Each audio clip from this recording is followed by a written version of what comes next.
Sa panahon ngayon, kahit saan tayo, sa school man, sa trabaho, o sa bahay, may cybercrimes talaga na mangyayari.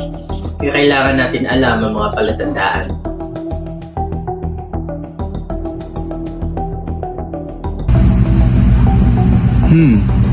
Your account is blocked.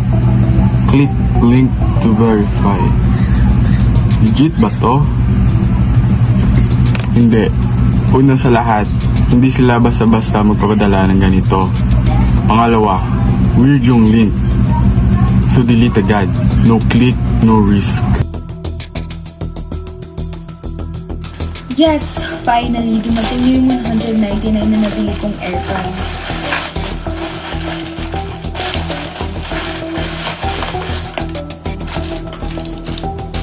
Bro, hindi ito yun. Kaya pala sobrang mura.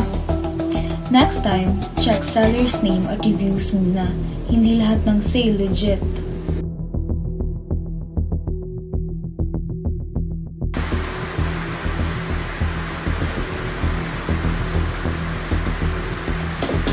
Okay, makapag-selfie nga bago umalis.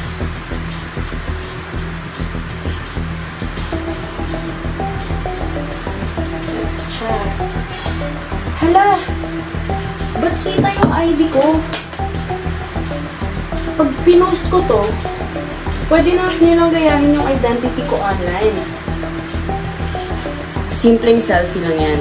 Pero kung kita yung ID o ibang dokumento sa background, delikado. Kaya ugaliing i-check muna bago mag-post.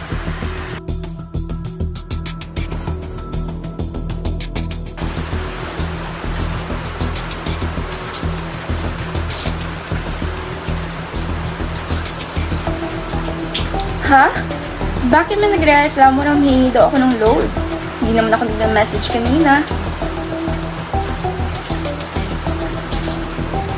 Someone can pretend to be you. Kaya dapat may two-factor authentication, strong password, and never share OTP. Ever.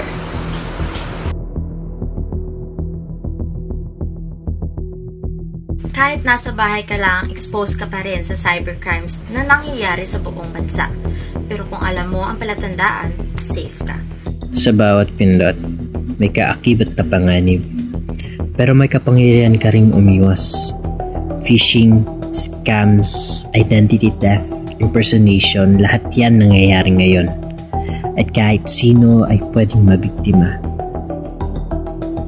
Kaya laging tandaan, online man ang mundo, ikaw pa rin ang may control. Kaya stay smart, stay safe, and always click wisely. Think before you click. Protect your digital life.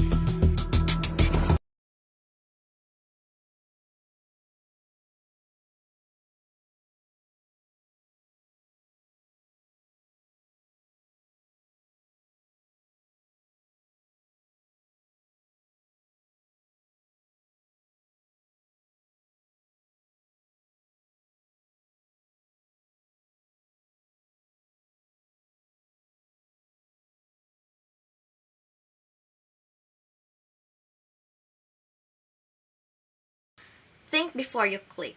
Protect your digital life.